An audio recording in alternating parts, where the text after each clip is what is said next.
Our gospel reading this morning comes from the Gospel of John, looking at the last time he's with all of his followers on Maundy, Thursday. It's a really interesting scripture, and it's one of those times when I really wish we were not looking at just a mere 4 verses, but we had the entire chapter to look at. Because it starts with the gathering of Jesus' closest friends around him, and it proceeds through Jesus washing feet, identifying both Judas and Peter as betraying, and then ending off with the passages we're looking at today, where Jesus says, "I've got a new commandment for you: love each other." It's such an easy word, we throw it around so often, but do we really spend time looking at what it means? I mean, musicians have been trying to put language around love for so long that we assume that love is only really a romantic feeling, that it's all an internal experience. But that wasn't what was going on for the first century. And it's so important to put ourselves in that context. So, what was going on? Well, I'll set the stage for you a little bit. Imagine that you're coming into a room for a dinner. Now, this is not necessarily a special dinner, although it is Passover according to the Gospel of John. This is just a gathering of friends, which they've done numerous times inside and outside, various friends' houses or on their own. And the whole process would be you come into the room, you do ritual washing, you have wine, you have get ready for the meal, then you go into the main meal where you're lounging and sitting around.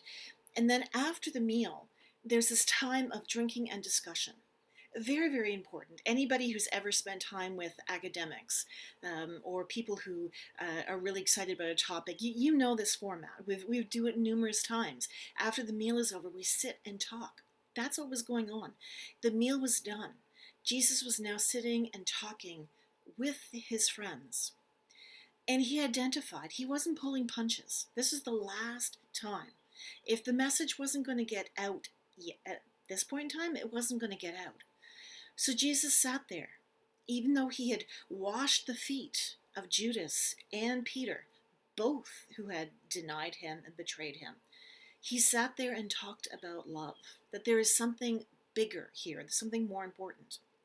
And love that he's talking about is not the romantic love. It's not the imaginary love that John Lennon talked about. It's not something that Gershwin or Cole Porter would have given to us. This was a doing kind of love, because love in the first century, and love in the Greek language as a whole, had different sections to it. I think there's actually 6 types of love in Greek, and only one part is romantic. There's another word for filial, is for love for your siblings.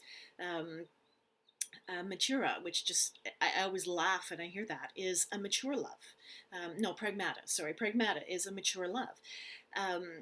Agape is the love that Jesus was talking about, and agape was a doing love. It wasn't just a feeling love.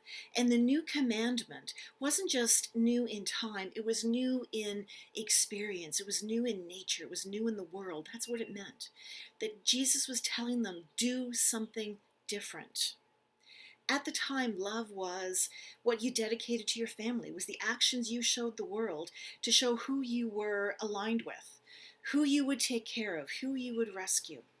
And Jesus challenged that and told them to open it up and be bigger, be wider about that.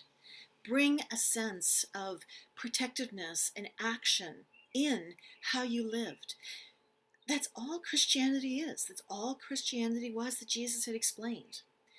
We are to love others. And that's a full sentence. It's not a conditional sentence. It's not we're to love others unless they decide they want an abortion. That's not how that works. It's not we love others until they tell us they're on the queer spectrum. No, we love others, period. No matter what they look like, no matter how they act, no matter what they do. And Jesus asked us to do that. He was sitting in a room with 2 people who would ultimately be responsible for his death. And he said, love people. It's such an easy word to share and so hard to do. When Jesus talks about my children, he's not being condescending. It's kind of like a dad going away or a mom going away in the morning, and the children want to go too, but they don't understand what work is, what the job is, what their requirements are. You're not ready yet. That's what children meant. It wasn't meant to be insulting or patronizing.